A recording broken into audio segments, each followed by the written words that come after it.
Ladies and gentlemen, welcome to the MMA game. It is your boy, the Silverback Rasta, Cameron Roget, coming to you live from the studio. Yes, we are back in it. And today we're going to be talking about the ever so exciting Riyadh season, UFC 306. Noche UFC, Sean O'Malley against Dvalishvili. Guys, it's finally here. The Sphere. See how I did that? The Sphere. Well, you already know. Before we get into it, I got to introduce you guys to not only he is my pal, my dude, my God. He's also the best statistician in all of the MMA community, my guy, Ryan Cariss. Yo, Cariss, what's the word? Yo, que onda, güey? Que onda, mi amigo? Que hombre? We are blessed to be back in the studio again and talk about UFC Spanish, Noche that we got coming up in the Sphere. All right. Ladies and gentlemen, excited about this one. Yes. Super excited. So elated for this one. Should be a good one. Should be a really, really good card. Waiting on this one. We have. But before we even talk about this card, we have to talk about the previous card, that we just had. Because I told you guys, my boy Sean Brady is on a motherfucking mission, and I thought he absolutely annihilated Gilbert Burns. Completely. It wasn't close. Nope. And Gilbert Burns even said himself, I just couldn't get going. I couldn't get going. It's because Sean Brady didn't allow you to get going, bro. That's why it happened. How great was those grappling exchanges, though, man? God. So exciting. So exciting. Yeah. Those grappling exchanges were like extremely, way more exciting than the whole main card of Bellator in San Diego. Yes, it was. I completely agree. And are we even going to talk about that? I mean, if you guys did not know, Bellator was here in San Diego, and we were lucky enough. We did go. We had some pretty decent seats. Got blocked a little bit, view, and had to watch the big screen. But other than that, pretty cool. But absolutely bored out of my mind. Oh, my God. Yeah. Khabib was there. That was probably the only highlight of the entire thing. Eye, though. Couldn't look me in the fucking eye. I tried, guys. I tried. I looked, but never looked at me. Not once. Didn't want the smoke. Did not want it. Oh, that card sucked. That was not. At least his brother won. Okay. Crotch sniffer. Okay. Yeah. The entire time. By the way, this is my third Bellator event that I've gone to. I went to one at the one in Pachanga. And I went with my buddy Matt, and then I went with Gabe and Ricky over at this one over here, and the last one in San Diego, and went to this third one now, and this one probably was the worst out of all of them. And I'm very disappointed for the mere fact that it was a title fight with Usman Nurmagomedov, and that was the entire reason of why we were there. Guys, we almost left during the final fight. Like, we almost did. Almost. But we're like, yeah, we might as well just stay. We paid the money. We might as well just watch it. You never know. The respect. Yeah. Give him the respect. He won, and then we bounced. Yeah. And then all of a sudden I saw like highlights and everything of it, and they had really good highlights of the entire thing, but I was like, yeah, guys, go to it or watch it, and it wasn't even anything close to that. It sucked. Ask anybody that attended, because there was a lot of booing. Yeah, there was a lot of booing, and there was a lot of open seats. Not even the upper row was full or available to be in. Yeah. We need the UFC to come back. Dago. We do. Please. We do. Please. Yes, there's levels. But getting back to that UFC fight night, we also had in the co-main Jessica Andrade against Natalia Silva, and I did tell this to Cariss. So far, that is going to be your women's fight of the year. It is. Hands down. It is. Hands down. They both went. They both fought. There was moments I thought it was going Jessica's way. There's moments I thought it was going Natalia's way. Either way, like, I was happy with whoever won that fight. I know I did pick Natalia, but it was super, super close. I thought you had Andrade. No, I went with Natalia. Oh, okay. Against my heart, I went with the winner on that one. Right. But I chose right. But I felt a little happy though for Jessica, because she still looks like she still's got it. She does. She still got some more fight in there, which is good. I thought that potentially if Jessica Andrade won that fight, I wouldn't have been so surprised, because she kept putting that pressure on the entire time. Yeah, and I thought that Natalia was either going to give up and give up to the pressure, and then all of a sudden Andrade would take over. But fortunately, she was smart enough to get out of certain situations, punch and kick and get out and circle at the right times, and was able to get out of the danger zone from Andrade. So well done, Natalia Silva. Always like watching you fight. Always. Cool. She's quick. Yeah, super fast. Jeez. Man. Puts in a lot of work in a short amount of time. It's just it's very hard to do. And that fight was better than the entire Bellator card put together. Hands down. Shout out to Ashley Thiner, though, Bellator fighter. Oh, yeah. Got everybody up out of their seats. That was probably the best one. Entertaining. Yeah, she needs to be in the UFC. She definitely got 2 fans out of that. We left there saying that we're a big fan of Ashley Thiner. So shout out to her. Mhm. Shout out.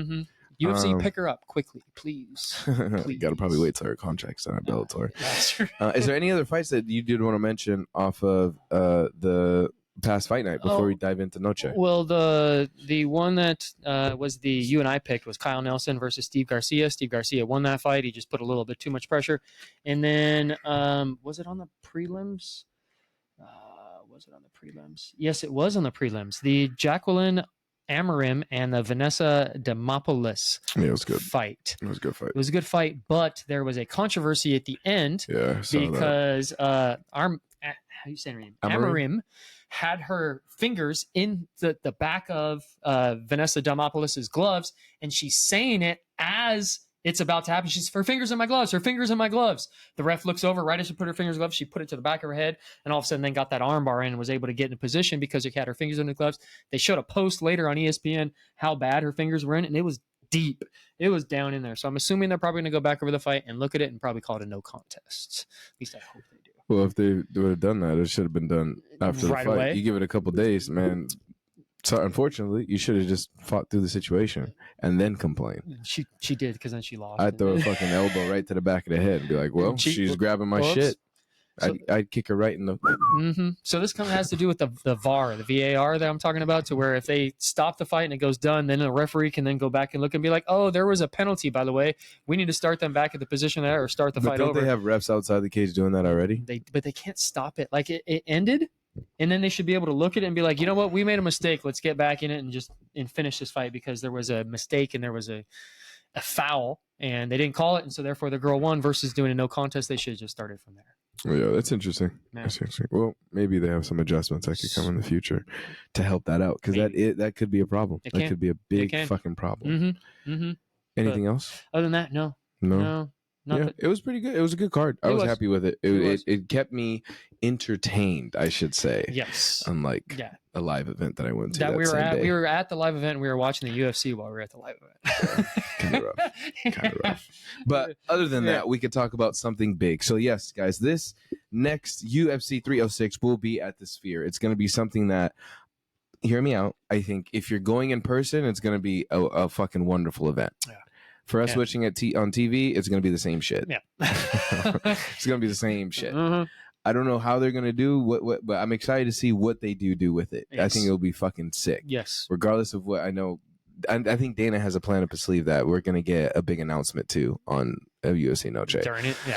Don't be surprised if you get the announcement that the return of Conor McGregor has been set. Yeah. Has been set. I'm just saying, don't be surprised. If that happens, that's the moment. I think the cheapest ticket for the Sphere was over $1,000. I don't think there was anything under $1,000 for the tickets. I looked. I definitely looked. It was when I looked. It was 3,000. It was 3,000, and that was like you're not even having a decent seat. No, that was you're up on the top a little bit. You're further back, but I mean, again, depending on what they do with it, if they're broadcasting on the whole, it could be. There could be no bad seats, but I ain't no way I'm paying $3,000. No, can't do it. If I'm paying $3,000, I am on the floor around the ring somewhere, sitting in that little area, waiting to be able to give the guys only way I'll pay $3,000 is World Cup final. Oh yes, World Cup final. I'll easily play $3,000. Arsenal lifting the title this year, I'll pay $3,000. Arsenal lifting the Champions League, I'll pay $3,000. Eagles win the Super Bowl, I'll pay $3,000. Oh, okay. UFC Fear, Sean O'Malley against Marab, I ain't paying no fucking $3,000. Sorry, never. Sorry, no. John Jones against Francis Ngannou, I paid $3,000. Oh, really?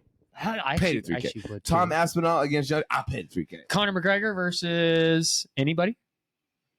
Dude, that's Conor McGregor against Nate Diaz. I paid $3,000. That's how you're not paying $3,000 for Chandler? No. Sorry. Dustin Poirier? No, I seen it.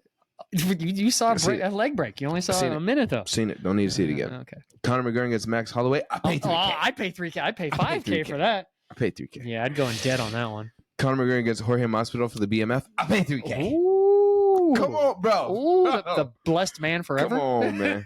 Come on. Max Holloway against Jorge Masvidal. I will pay $3,000 for that. Yeah. Yes, I would. Yeah. Speaking of which, Masvidal talking about he wants to come back. I know, and he wants to fight Leon. Yeah, that would be. I could see the UFC doing that. Mm-hmm. They have a little history. Would you rather have a Chandler or Leon? For Masvidal? Yeah, because Chandler was talking about it too. Fuck that. Leon? Give him Leon. There's history. Why would I go against history? 3-piece and a soda. Yeah, that's history. I want to see what can happen. I don't know what Masvidal would do with it now because he's been out the game for so long. Leon was, I mean, that's the ex-champ. Yeah, I think look what he did to fucking Usman, and then look what happened to Masvidal when he put fucking. Yeah. Come on, that's probably why the UFC doesn't want it. They're probably not entertaining it at all. I'd watch it. I'd like to see it. Yeah, I'd like to see Leon piece his ass up too. It's probably the one time I'd be going for Leon. Be interesting. Be interesting. So now it is time. It is. We're gonna take you guys through the prelims. Cariss, do you have any stats on the prelims? No. Well, we got stats. We got the hats. All right. Pick from the hat. Pick it from a hat with no stats, and here we go. In the first fight of the night, the men's bantamweight division, we have Raul Rosas Jr. against Adri Lang. Little Bigfoot. Right after that, in the men's flyweight division, we have Edgar Chairez against Joshua Van. After that, in the women's strawweight division, we have Yasmin Yarigui against Ketlin Souza. Nice. In the co-main on the prelims, we have Manuel Torres against Ignacio Bahamondes in the men's lightweight division. And this is going to be Cam's. No, the next fight is actually going to be Cam's pick for the prelim fight of the night. It is actually going to go to the women in the women's bantamweight division. Irene Aldana against Norma Dumont. That's not a bad call. I think that's going to be a really good fight. I think if Norma wins this fight, she's going to get Macy Chias on next. If Irene wins this fight, I think she could do a couple of things. I was actually looking at the standings before we went into this, and hear me out. Yeah. Okay. So I think if Norma wins, she gets Macy Chias, Chasen. Yeah. My God. She's ranked number 4. Irene is actually right behind her, ranked number 5. I think if Irene wins this, she can get either Caitlin Vieira, or we could get real juicy with it and give her Kayla Harrison just to see what it would be all about before Kayla makes her run at the belt, which Rocky has. And if you don't know who Rocky is, that's Raquel Pennington. That's if Raquel Pennington gets through Juliana Pena. Is that what's coming up next? Juliana Pena and Raquel Pennington? Yes. Okay. I was wondering. I forgot if they got paired up or not yet. I don't think we have a date for that yet, but that should be the next one coming up. Anything you want to mention about the prelims? No, I'm a little surprised there was not early prelims on this card. Typically on a UFC pay-per-view, there's early prelims and there's prelims. There's only 5 fights on the prelims cards. Maybe never mind. I'm not going to go down that road. Sphere time, baby. I know, it's a sphere time. Maybe they don't want to pay so many people because they're going to the sphere, so they're paying more. That's the road I was just about to go down. They're paying a lot. We don't need 5 more fights to pay that much more for the sphere, which is probably another $1 million or something ridiculous. But yeah, okay. Moving on. All right. Mm-hmm. So put up a hat. Yes, we are. Yes, we are. And it is. I'm going to give it to you.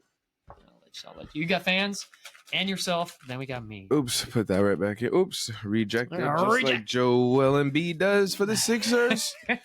Realize, there's talk that the Sixers might fucking leave Philly.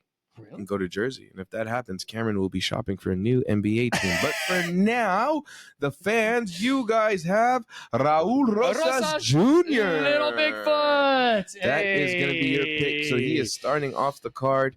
That should be a very entertaining one. Next, let's see. Who would you want on this card if you didn't choose? If you didn't get it from the hat? I did not.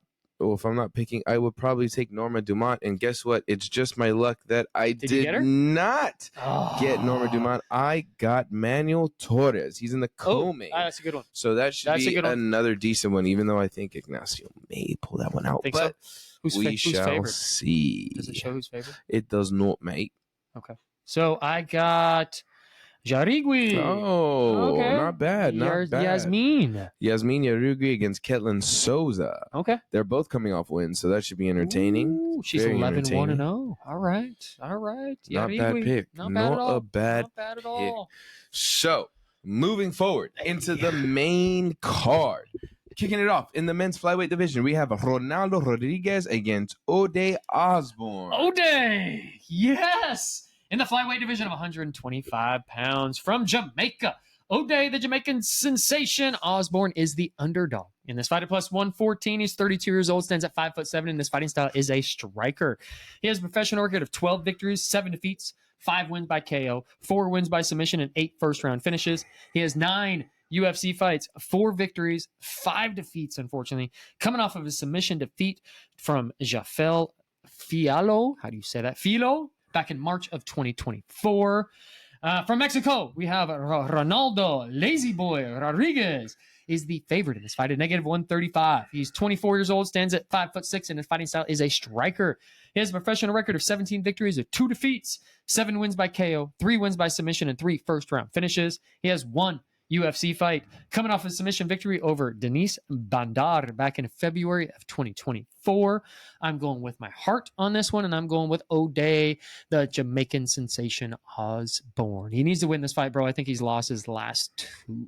Yeah, he needs this one. He needs this one. Unfortunately, I'm going the opposite way. Ronaldo will get this one done. I think he might. Okay, I'm going O'Day, guys, just because we met O'Day at the UFC Apex. He gave us a little insight on some of the fights that were there. He was a really nice dude. So on this one, like I said, I'm just going with my heart because I want to pull for him and he's going to win.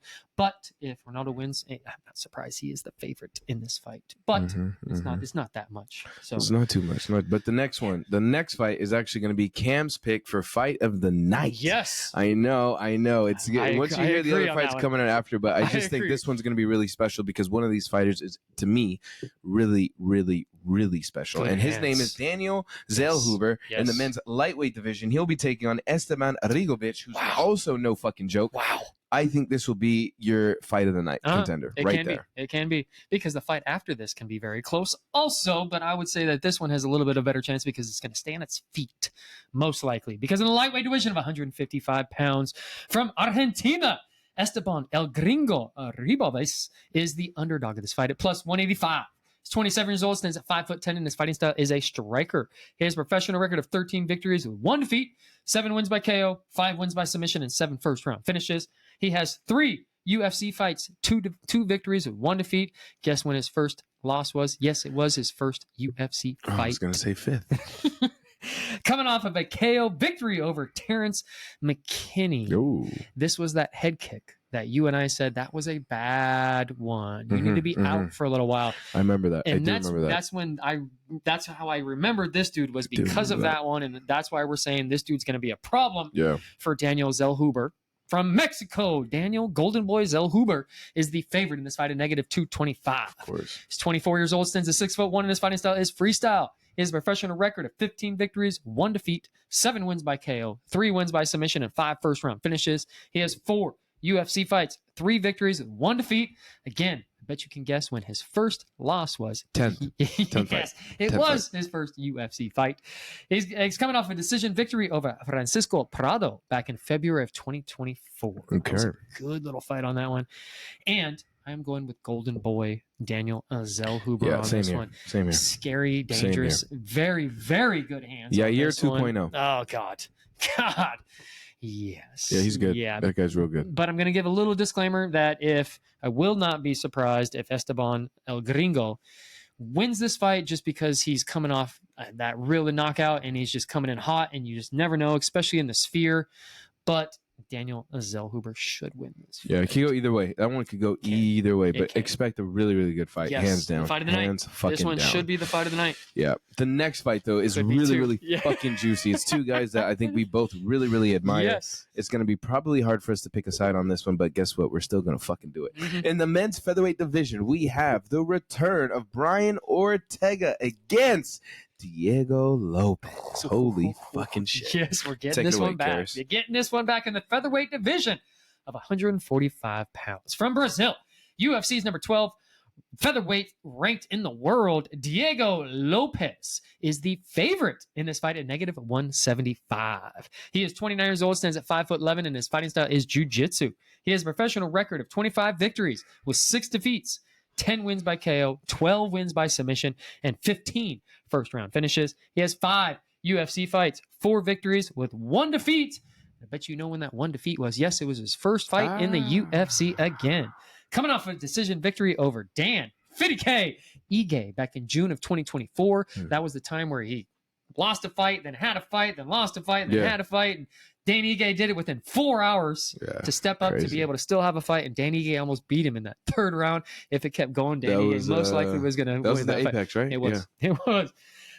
From USA, UFC's number 3 ranked featherweight in the world, Brian T-City Ortega is the underdog in this fight at +145. He's 33 years old, stands at 5'8", and his fighting style is a striker.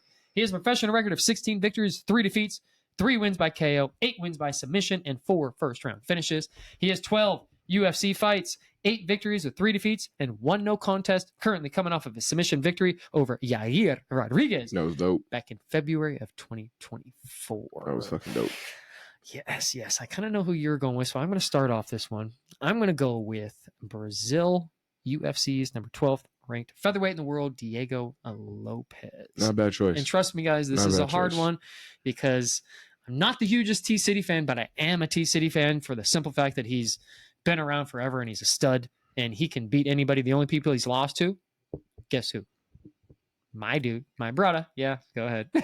And Volkanovski. So it's kind of hard to not like this guy when he's lost to the 2 GOATs within the 145-pound division. He got worked in those fights, though. Not gonna lie. He did. And against those 2 guys, he got beat up. He got beat up. He did. He got beat Like the bad. fuck up. Yeah. He had a chance against Volk, right? Remember when he had the headlock, right? Yep. But Yeah. man, And my guy had to stop during the fight and show him how to block a punch. yeah, he was fucking teeing off on his ass. Mm-hmm. But that was good. He needed those. I think he needed those. And to be honest, like I'm gonna go off his last fight against Yair. Look how that was going, and then it went to the ground and it was completely different. Yeah. That's why I think we're gonna see a lot of groundwork from Brian. I think he's gonna realize that on the feet early on that he's not gonna be able to stand with Diego. Diego's gonna fucking pick him apart if it stays standing. I think we're gonna see him go to the ground and get a submission. That's what I hope. T-City? Yeah, that's what I hope. I hope he gets him in a fight. Fucking triangle. See, the hard part about this is Diego Lopes is a black belt in jiu-jitsu also. So it's kind of... See, there's there's levels. There's levels. And I'm going off of my knowledge. Brian Ortega's ground game's most likely better than Diego's. I would agree. I would agree. Most likely. I would agree. Now, I could be wrong. Now, Diego submits him. But I think that Brian... I'm giving Brian a little upper hand in that area. And yes, I am back in fucking T-City. I can't go against him. I knew you were. I can't fucking go against T-City, Don't blame me, bro. Don't blame me at all. Regardless against who he fights against, I can't. But it's going to be a tough one. It's a nervous one. It's one that I will be sitting watching the TV fucking nervous as fuck because it could go either way. Is this going to the ground or is it staying on his feet? I would, for T-City, I wanted to go to the ground. Going to the ground. Yeah. For if I'm going for Diego, I want to stay standing. On his feet, yeah. Because Diego's going to put his hands on him and that's his better way of winning. Yeah. But I mean, we'll see. We shall see. And in the co-main event of the evening, it is my girl. She's defending her belt, baby. I cannot wait. The challenger, though, in the women's flyweight division will be Valentina Schevchenko against the champion. Yes, andale mija, Alexa Grasso. Fuck yes. Woo! In the women's flyweight division of 125 pounds, we're gonna have a title fight for the strap from Kyrgyzstan, UFC's number 1 women's flyweight in the world, the Bullet. Valentina Shevchenko is the kind of favorite in this fight, but not because it's negative 108. She's 36 years old, stands at 5'5", and their fighting style is Muay Thai. I love that. She has belt, professional. I know it's actually really nice. She has a professional record of 23 victories, of 4 defeats, and 1 draw. 8 wins by KO, 7 wins by submission, and 6 first-round finishes. She has 16 UFC fights, 12 victories, 3 defeats, and 1 draw, coming off of a split draw to Alexa Grasso back in September of 2023. So I'm going to say the same thing for Alexa. I do have a couple honorable mentions for the Bullet because she's been through the ringer with most people. One of her first fights was Amanda Nunes, which she's lost twice to. Holly Holm, Juliana Pena, your girl, Joanna Jędrzejczyk. Yep. What's up, Joanna? Jessica I, that was one of her best head kick knockouts that they keep showing over and over. Liz Carmouche, Caitlin Chukagian, Jessica Andrade, Lauren Murphy, Tyler Santos, and Alexa Grasso. Wow. Yes. From Mexico, UFC's reigning, defending, undisputed women's flyweight champion of the world. Alexa Grasso is the favorite in this fight at negative 112. We have 108 and we have 112. Yeah. She's 31 years old, stands at 5'5", and her fighting style is MMA. She does have a professional record of 16 victories, 3 defeats, and 1 draw, 4 wins by KO, 2 wins by submission, and 5 first-round finishes. She has 12 UFC fights, 8 victories with 3 defeats, and 1 draw, coming off of a split draw to the Bullet, Valentina Shevchenko, back in September of 2023. Okay. I'm going to let you go because you think I'm probably going for one person. Alexa Grasso is going to win this fight. Alexa Grasso is going to win it. That's it. I called her being champion. She did. Hey, You did. I fucking called We it. did. I knew it. You did. Right? You the did. rematch. In the rematch, we were like, fucking Alexa draw. should have it. Is It was what draw. it is. Yeah. Right? I just think she's better than I firmly believe she's better than Valentina. Who do you think I'm going for? Alexa Grasso. You would be correct on that one, because I'm not going against Alexa Grasso on this one, because she's pissed off that she had a split decision on the last one, because she knows it was a draw, right? Split draw, but she should have won that fight. Guys, you got to beat the champ. I'm always going to say that. You have to definitively beat the champ. And if there's a draw, the champ just keeps the strap. Yeah, that's the way I'm always going to say it. A celebration of Mexican fighters? Come on, at the bro. Sphere. Come on, yeah. bro. I just feel the baby girl's going to go. She's going to put on a clinic. She's going to go ham, dude. I think she's going to put on a clinic. I really do. I really hope so. I kind of hope so. I do, as much as I like Valentina. And I like Valentina. Champion. Yeah, she's been great good. Former champion. And no disrespect to anybody within the division from her. She's always been respectful. But even with Alexa, she's like, dude, we're cool. And then all of a sudden it comes in the cage, and we don't like each other. We're in the cage, baby. Yeah. Go time. There's that switch. Yeah, excited for that. But the main event time. The main event. In the men's bantamweight division, we have the challenger, Dvalishvili, against the champion, Sean O'Malley. In the bantamweight division of 135 pounds, we're going to get another title fight for the strap, ladies and gentlemen, from Georgia. The challenger, UFC's #1 bantamweight contender in the world, Merab the Machine Dvalishvili, is the favorite in this fight at -102. Oh, wow. Nope. Wait up. -102. He's 33 years old, stands at 5'6", and his fighting style is freestyle. Yeah. He's got a professional record of 17 victories with 4 defeats, 3 wins by KO, 1 win by submission, and he is on a 10-fight win streak. Yeah, I was a little surprised when I saw that one. He's on a 10-fight win streak. He has 12 UFC fights, 10 victories with 2 defeats. His first 2 UFC 2 losses right from the beginning, coming off of a decision victory over Henry Cringe Cejudo back in February of 2024. From USA, UFC's reigning, defending, undisputed bantamweight champion of the world, Sugar Sean O'Malley, is the favorite in this fight at -118. We got -118 and -102. He is 29 years old, stands at 5'11", and his fighting style is a striker. Sugar's professional record is 18 victories with 1 defeat, 12 wins by KO, 9 first-round finishes. Sugar has 12 UFC fights? Yeah, 12 UFC fights, 10 victories, 1 defeat, and 1 no contest. Currently coming off a decision victory over Marlon Chito Vera back in March of 2024. I am going with the reigning, defending, undisputed bantamweight champion of the world, Sugar Sean O'Malley. Yep. You done said it. He will stay champion. And he will stay champion. Yes. Disclaimer. Are we disclaimer in this one at all? Yeah, no? Look, I'm gonna give my 2 cents. Okay. Look, I've seen both these guys fight. Mhm. I was blessed enough to watch Merab's victory over Henry. I was able to see Chris Matinho against Sean O'Malley. This is when was the green hair Matinho. Green hair. Oh, I was there. That was the Connor card.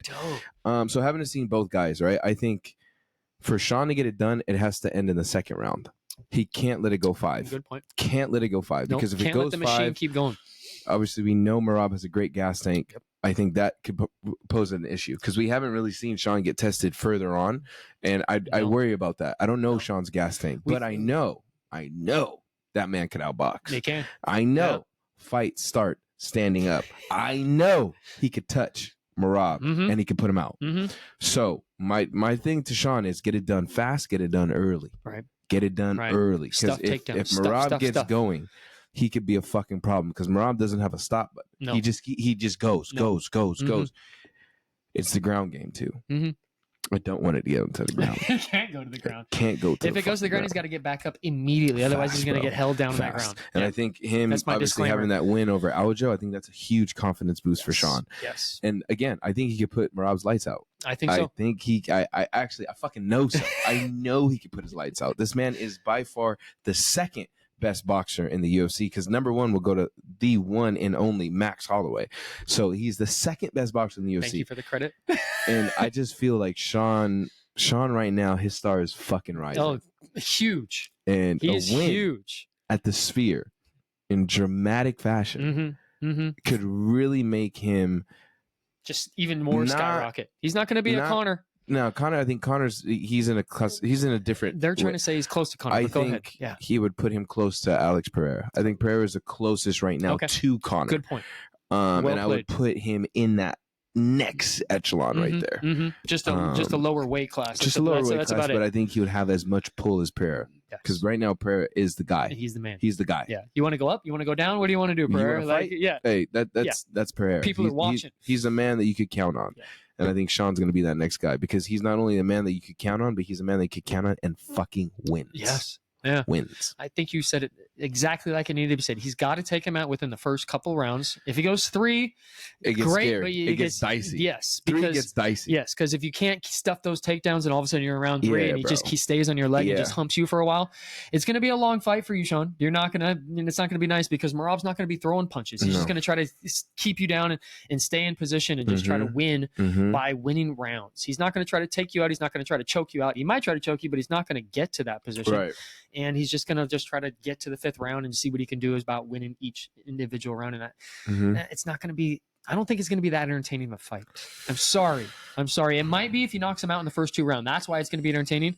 But if Merab gets his way, it's not going to be that entertaining. Well, and too, I mean, we don't know the approach Merab's going to take, right? So that could be in a matchup in itself. He doesn't have hands at all.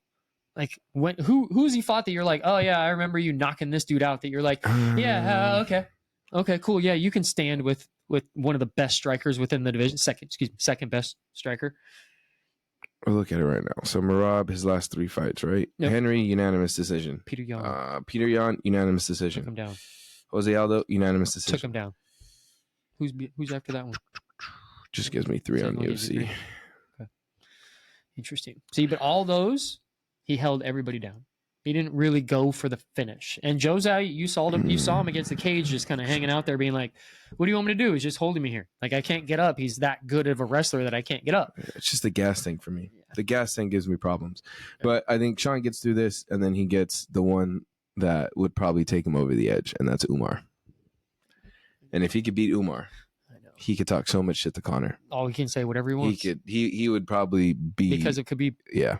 By the way, Umar was at the Bellator fights. Yes, he was. I wanted to dap him up. He's the only Nurmagomedov that I fucking like. Did you see the meme where he was getting choked by? Yeah, that shit's so funny. That was awesome. At least he didn't tap. He did not. But yeah, and then my boy Davison Figueiredo in this division too. All right, bro. if Sugar Sean O'Malley who wins, what's his play out? Umar. Umar. Hands down. It has to be Umar. There's nobody else but Umar. Umar is undefeated, guys. He's fucking 18-0. Umar is next. He's got to be next. Umar, he's next. He's fucking. You remember WWE, WCW back in the day? Yeah. Fucking Bill Goldberg. Who's next? Fucking who's next? He's Umar. next. Umar's fucking next. If let's say the only other one would be Davison within that one. Nah. I know. I'm just saying because I think if when Merab loses, he gets Davison Figueiredo. Yeah. I like that. I like that for Davison. I like that for Davison. And that's the number 1 contender for Davison. Yeah. Davison Merab can have it, but they're not going to give it back to him. So. He wins that. He's calling out Sean. I'd like that actually. And that striking. Davison against Sean. That striking. Ooh. That's gonna be a fast ass fight. Jeez. Woo. Imagine those combos you're going to see in that. Sorry, I got to add this. Sean needs to throw knees up the middle and kicks up the middle. He can't just be kind of one-dimensional and just be all hands. He needs to be throwing knees. He needs to be throwing elbows because that's going to stop Merab a little bit from potentially shooting. So he needs to keep his distance from that T-kick and the potential side kick and the oblique kick and throw that knee up the middle once or twice when he shoots. Yeah, I agree with that. Oh, how do they have... Oh, yeah, Corey's hand hanging, I guess, is right. That wouldn't be a bad fight either. Corey against Davison Figueiredo. Gets juicy. Mm-hmm. But okay. Mm-hmm. All right. So anything else you want to dive into before we close out the show? I got a week and a couple days before Jiu-Jitsu comes up next week. Oh, boy. It's coming up. It's up. His mat day is almost right around the corner. Us. I do not have anybody within my divisions yet because I signed up for 2 divisions. Okay. So I'm just waiting on the next division. Film on people or what? No, because I want 2 divisions because just in case I lose in one division, then I have 2 fights. Yeah, you shouldn't even be saying that. But I'm not even saying I'm not trying that. I just want to compete in 2 divisions. So I need to move one of my divisions to another division which has actual fighters within it so I can have a match. And then if my one division potentially doesn't get anybody else in it, they're just going to give me the gold for that division, which I don't think is fair. Yeah. Right. But at the same time, it's like, well, I signed up and nobody else did, and I paid you money, and it's like, well, I showed up and I made weight, so Yeah. and you don't have anything else, What so weight that's why class I are you moved doing? it bantamweight. It's anything from, it's actually 140.9 down to 130.9. So Okay. yeah, I'm a little Right. lightweight these days. Nice. That's good. That's good. Yep. And if you are interested in competing, I know Cariss is thinking about it, but I will be competing in the IBJJF, I think, Worlds in Las Vegas in December. Your boy will be taking part in that. That's going to be my big main event for myself. I'm going to try and do one more. I do not know the day yet. Got to look that up. But I'm trying to do one more before that. If not, we're going straight into it. Hopefully, I leave there with a blue belt. I want you to do one before you get to that one. You just to warm up, just to like we shall calm your see. skill. That work schedule is fucking immense. Yes, and I may just have to dive straight in. But there's nothing wrong with getting thrown to the wolves. No. By the way, guys, last week, our recording that we did for last week's show, it's still uploading within our server right now as we speak. Crazy. We weren't happy about that. Crazy. We're learning and evolving and trying to do our best to give you guys the best content that we can. Hopefully you like our show. Hopefully. We know we enjoy doing this for you guys. We enjoy giving you guys some feedback. We love feedback. If you guys have any, we'd love some likes, some follows, some comments on the gram. Right. I know we've been kind of delaying on that. We should get back into it, but shortly we definitely will. We're having Cam have his short story letting you guys know what's the fight of the night that we're going to be posting on Instagram. So we're going to be doing that one again today. Maybe we'll do it on YouTube if I can upload it to there. Yes, sir. Get a couple views. But you're doing which fight is it again? That's going to be the fight of the night. Is that the? You have to watch the clip and then you'll find out. Even though we already did it on the show earlier, but just in case you want to do it, go to the gram and figure it out. Sweating, bro. It is hot. For those of you that are working outside in beautiful sunny California, please make sure that you guys drink some agua. Well, with that being said, the MMA game is out. See you in Las Vegas.